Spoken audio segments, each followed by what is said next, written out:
Alright, hi everybody, 2024 is coming to an end, and I just wanted to take a moment to sit down to reflect on the year, share some of the lessons that I have learned this year, talk about the biggest mistakes I made in 2024, the biggest successes I experienced, and I guess what will interest you the most is I'll talk about and reveal my current portfolio setup. So without further ado, let's get started.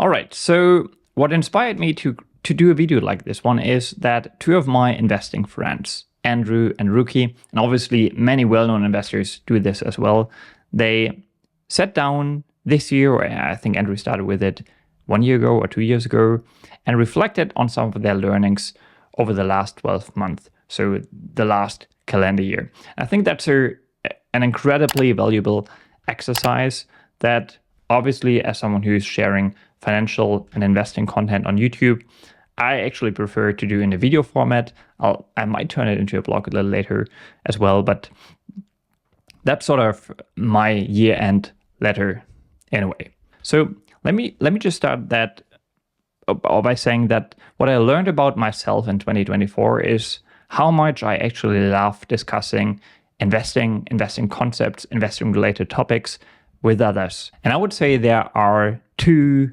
relatively new outlets for me to do that. One would be discussions with Andrew. So this year we started recording some of our discussions that we had previously anyway, but we sat down for a couple of sessions via Zoom and just talked about the topics that we plan to cover in that particular video for around an hour at a time. And I'm certain that I'm learning a lot and gaining a lot from taking the time for these sessions myself.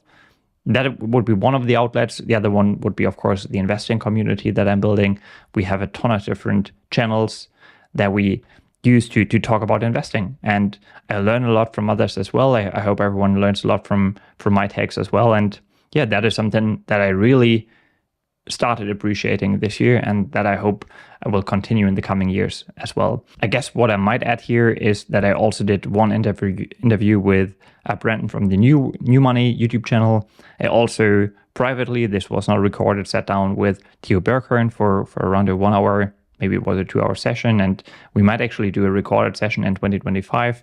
So sitting down with people who share the same passion is something I find incredibly valuable, and I hope I can do more of in 2025. Then, of course, what I will also have to quickly cover here is that this was my first full year of mentoring others. I think I said this in previous videos. This is an activity that I enjoy a lot, helping others progress, especially in this particular field, so the field of finances, investing, where you will have an actual impact on people's lives. They will be able to live a more stress-free life when it comes to their finances. Eventually, they will be able to create massive wealth, which they hopefully will do to do good. So I can definitely sense that I can have a big impact on individuals' lives here. And yeah, I'm looking forward to the second full year of this passion that I pursue. And this brings me to the next aspect I wanted to cover in this year-end review, which would be my 3 biggest mistakes. So I think, and this is illustrated by this visualization by me here, I think it's incredibly insightful to reflect on a given time period and sort of determine what your biggest mistakes over in this case the last 12 months actually were, and then to also reflect on what you can learn from these mistakes going forward. I guess another way to learn, and a cheaper way to learn, would be to learn from others. So I also want to encourage you to share your biggest mistake, maybe your biggest mistakes in 2024 in the comments down below. I would love to learn from your mistakes as well, because as I said, that's just a cheaper way to become better as an investor. And the idea of doing this top 3 mistake, or including this top 3 mistake category in this year-end review, comes from Francois Rochon, who runs, I think, more than one investment fund, but he runs the Giverny Capital investment company, let me put it this way. And in his year-end letters, he always does exactly that. He looks at the biggest mistakes he made over the last 12 months. And he wrote about this extensively in his letters. For example, just to quote him, he wrote, "I force myself every year to spend a few days thinking about what were the big mistakes of the last few years and what did I learn from that. When I write the annual letter, probably where I spend the most time are the 3 best mistakes of the year. It's a long process because I really try to be very honest with myself, and sometimes you can think it was a mistake not to invest. So let me start. The first mistake that I came up with, and I want to be quite frank and honest with you here, it's not like I immediately had 3 mistakes in mind. I really had to actively think about, well, some of the errors I made this year. The top 1 spot was pretty obvious, and yeah, this one came immediately to my mind. I had to think about the other 2 a little harder. So the bronze medal goes to Lululemon. I talked about Lululemon in one of my videos. I also wrote a blog about Lululemon's stock and the opportunity I see in this stock, or the opportunity that may be arising. I guess the mistake was to never pull the trigger here.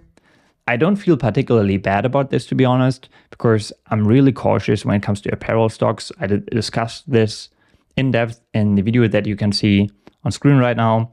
Nonetheless, with benefit of hindsight, we can see that Lululemon is up 62% from the bottom in August, so over a relatively short time period.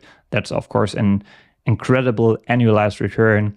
And I guess I should have pulled the trigger towards the lows. You never know where the lows are, so I don't feel particularly bad about this one, to be honest. Which brings me to the silver medal spot. And I want to mention 2 stocks here that I did own but sold too soon. And those stocks would be PayPal and Paycom, 2 companies with a somewhat similar name. So again, I covered both stocks in videos and blog posts, and I owned both stocks. Interestingly, and that can only be attributed to luck, I guess, I was basically buying both stocks pretty much at the exact bottom. So I think my cost basis in PayPal was below $60 a share, and my cost basis in Paycom was in the low 140s, which I think both are pretty close to the bottom in both of these stocks. However, both stocks are up massively ever since, and I wasn't able to capture all of the gains ever since because I sold these stocks too soon. Again, similar to my Lululemon mistake, error, I don't feel particularly bad about this mistake or these 2 mistakes because I was selling these positions to fund another position, a new position that has ever since also done quite well. So I'll talk about this more in a second. Which brings me to the first mistake, which is of course my investment in the German company Endo AG.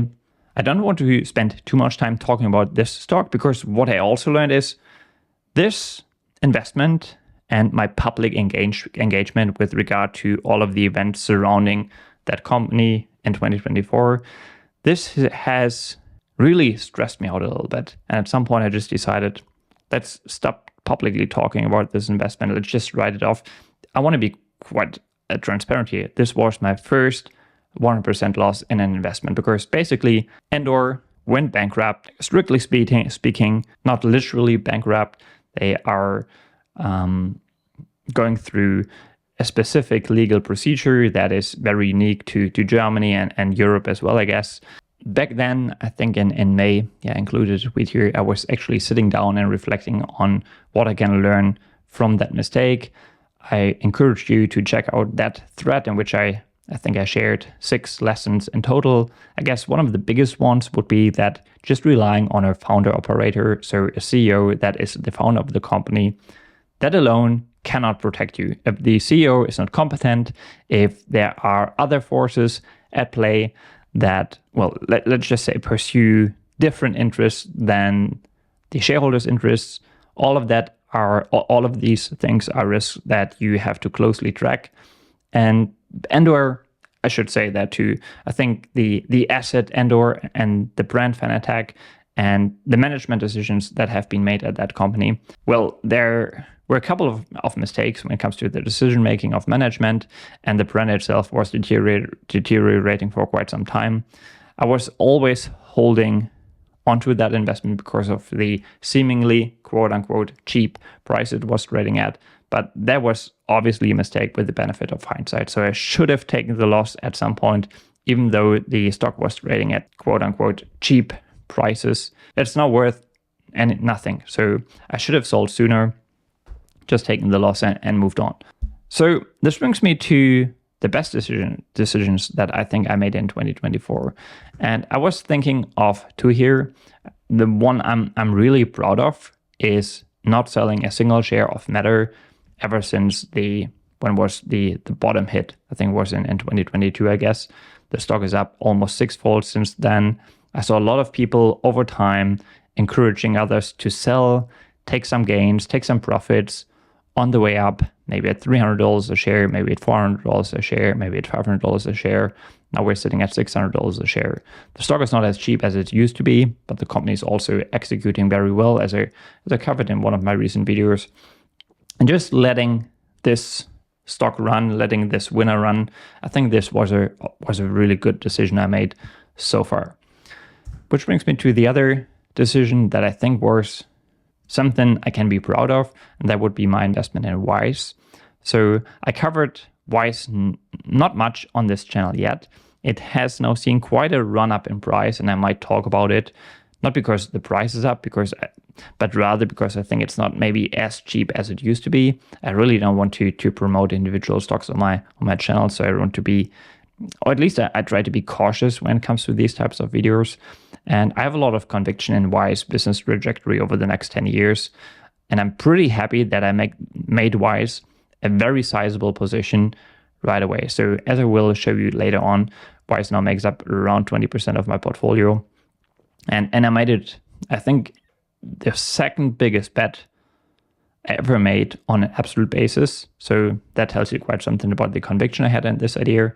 And so far, the price action, but also the business development. I shared one screenshot here from Wise IR, so investor relations, that they released not too long ago on December 17th, which just confirms the thesis again.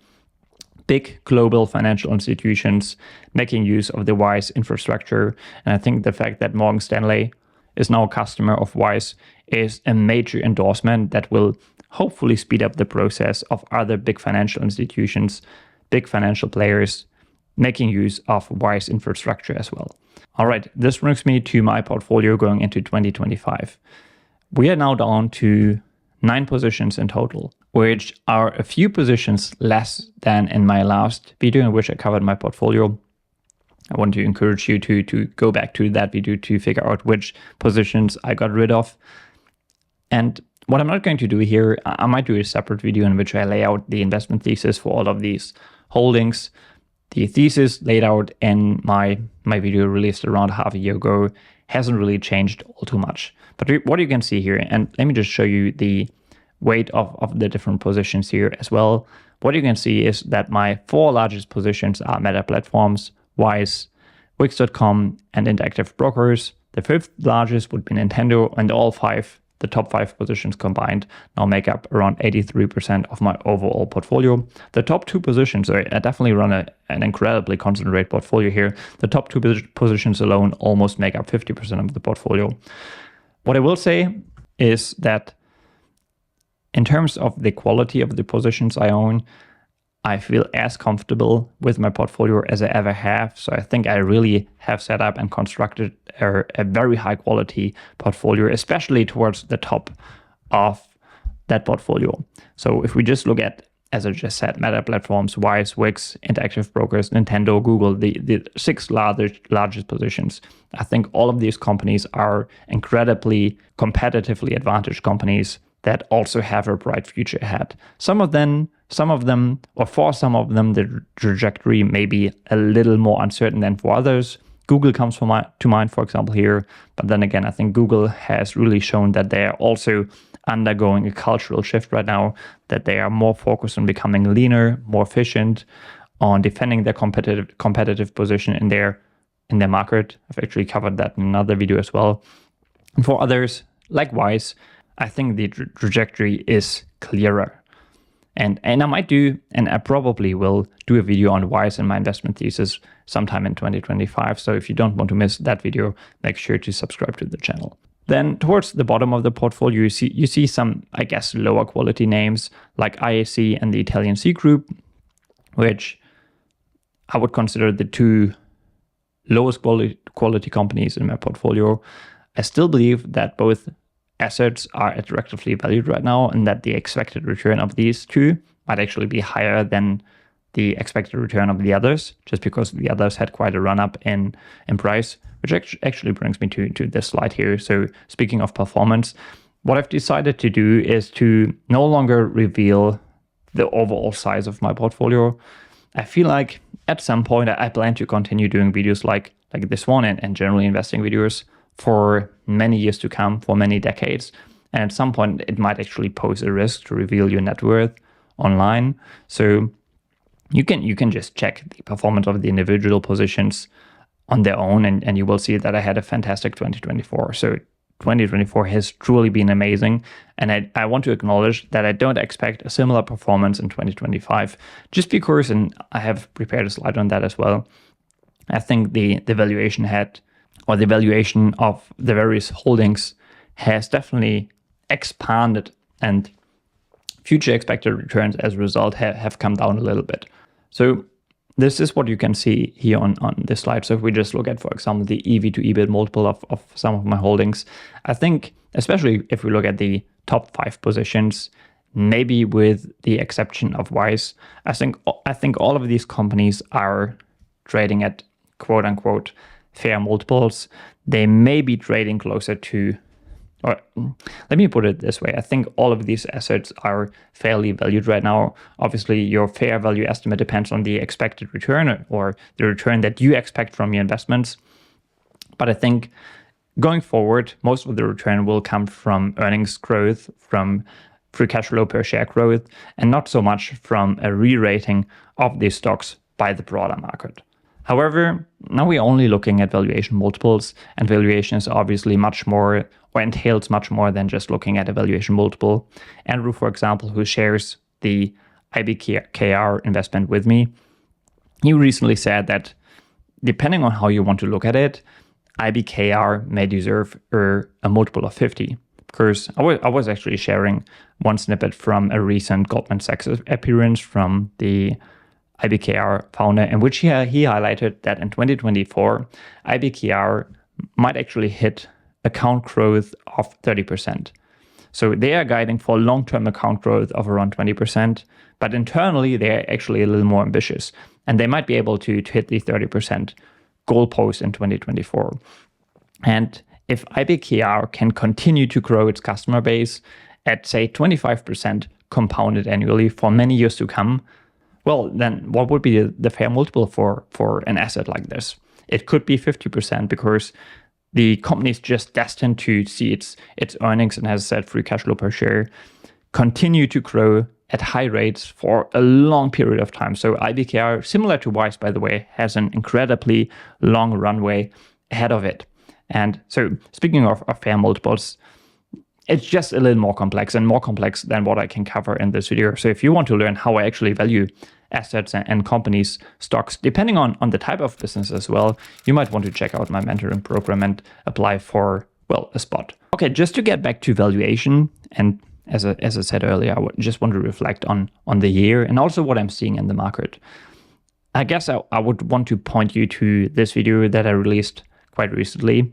I think we are at an interesting point in time when it comes to the overall market. I think there are many signs pointing out or highlighting that we are probably reaching the end of a multi-year bull market, and that we will likely see a correction, and maybe a major correction, relatively soon. Obviously, I don't know whether it will happen in 2025, but my impression, and I covered this in more detail in this particular video, but my impression would be that the market sentiment is at maybe not an all-time high, but it's definitely incredibly bullish, and there's a lot of euphoria in the market, which kind of makes me feel more cautious here. And I might actually trim some of my positions going forward just to raise some cash. That is something that I'm also reflecting on right now. I haven't made a decision yet, and I guess I want to see the valuations of my holdings to expand even more, because based on the current valuations, I just expect the long-term returns that satisfy my own ambitions. But I guess I'll keep you updated on this particular topic. Okay, that's it for today. Let me know what you think of this year-end review, some of the comments I made where you disagree or agree with me, and I'll talk to you in another video, I guess in 2025.